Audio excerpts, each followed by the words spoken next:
बाळा, जेव्हा सगळे तुझा साथ सोडतात ना, तेव्हा देव स्वतः तुझ्यासाठी उभा राहतो.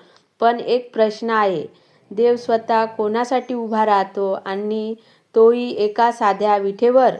आज मी तुम्हाला अशी सत्य कथा सांगणार आहे, जी फक्त कथा नाही, ती आहे भक्तीची ताकद आणि देवाला बांधून ठेवणाऱ्या प्रेमाची कहाणी. ही कथा आहे पंढरपूर, जिथे आजही लाखो लोक येतात फक्त एक दर्शनासाठी. त्या देवाचं नाव आहे श्री विठ्ठल. खूप वर्षापूर्वी एक मुलगा होता, पुंडलिक.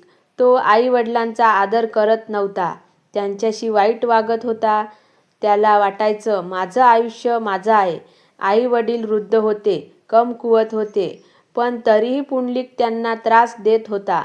आईच्या डोळ्यात अश्रू होते, पण ती काही बोलत नव्हती. एक दिवस पुंडलिक काही संतांना भेटला. त्यांनी त्याला सांगितलं, जगात सगळ्यात मोठं पुण्य कोणतं माहिती आहे का? आई-वडिलांची सेवा. हे ऐकून पुंडलिक हादरला. त्याला स्वतःची चूक कळली. त्या रात्री तो झोपू शकला नाही आणि त्या क्षणी त्यांचा जन्म झाला, एक भक्त म्हणून.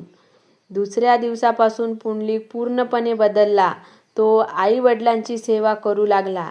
त्यांचे पाय धुणं, त्यांना अन्न देणं, त्यांना आराम देणं, त्यांच्यासाठी हीच पूजा होती. तो देवाकडे काही मागत नव्हता, फक्त सेवा करत होता. एक दिवस स्वतः भगवान श्रीकृष्ण त्याला भेटायला आले. हो, देव स्वतः त्यांच्या दारात आले. पण त्यावेळी पुंडलिक आई-वडिलांची सेवा करत होता. त्याने देवाकडे पाहिलं, पण उठला नाही. त्याने एक वीट घेतली आणि देवाकडे फेकली. देवा, या विठेवर उभं राहा, मी सेवा पूर्ण करून येतो. विचार करा, देव दारात उभे आहेत आणि भक्त म्हणतो थांबा. पण देव रागावले नाहीत, कारण त्यांना कळलं, ही सेवा म्हणजेच खरी भक्ती आहे.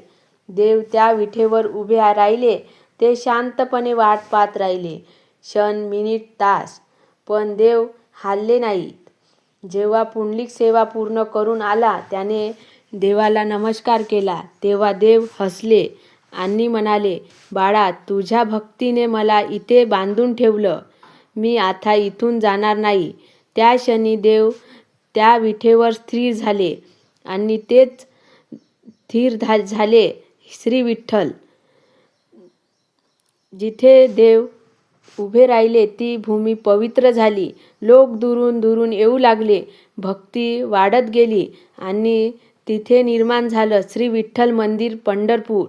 आजही लाखो लोक पायी चालत येतात वारीला, फक्त एक नाव घेत, विठ्ठल विठ्ठल. बाळा, देवाला मोठे यज्ञ नकोत ना मोठी संपत्ती.